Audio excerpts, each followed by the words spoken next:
Also speaking out, former Division I swimmer for the University of Minnesota, Jenna Stocker.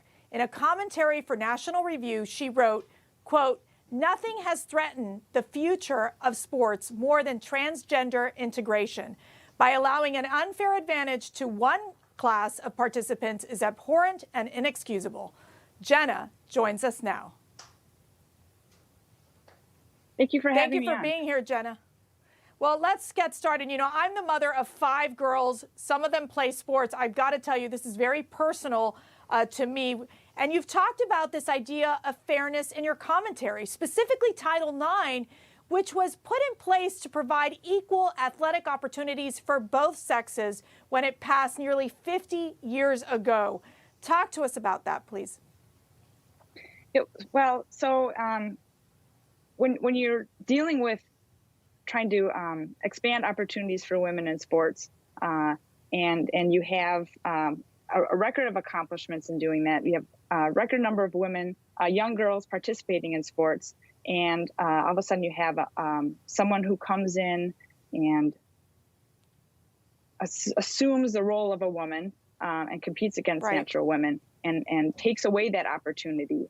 I think it's very discouraging, and it really shows that we're taking away equality for some concept of wokeness and inclusion, and it's neither of those things, and it certainly is not fair, and it's definitely an affront to everything that Title IX was supposed to be for women's sports.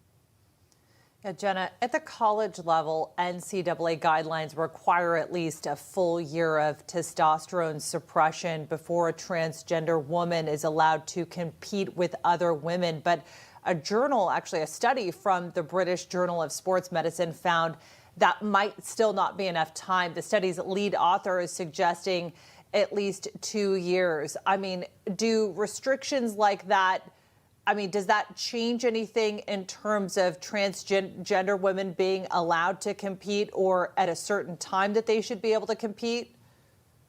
No, and I'm glad you brought that up, because all the studies have shown, and what this Will Thomas has done is taking testosterone blockers. And what you have is someone who spent their whole life being a man against natural women who spent their whole lives being women. And in sports especially, you spend that time developing muscle mass, lung capacity. You certainly have different bone structure, things that aren't going to be affected by just blocking testosterone. And in the study, it was 2 years, and it's still, after the 2 years concluded, biological men still had a 12% advantage. And in elite athletic sports, 12%, when races can come down to tenths of a second or hundredths of a second, it's enormous. It's the difference between first and last in a lot of races.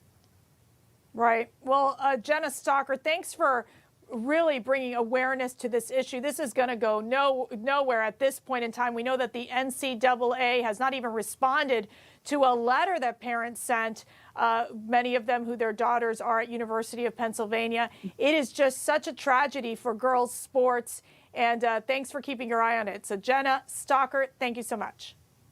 Well, thank you. And I hope more people speak out about this. That's how we keep things fair and keep the opportunities for our girls and our women open.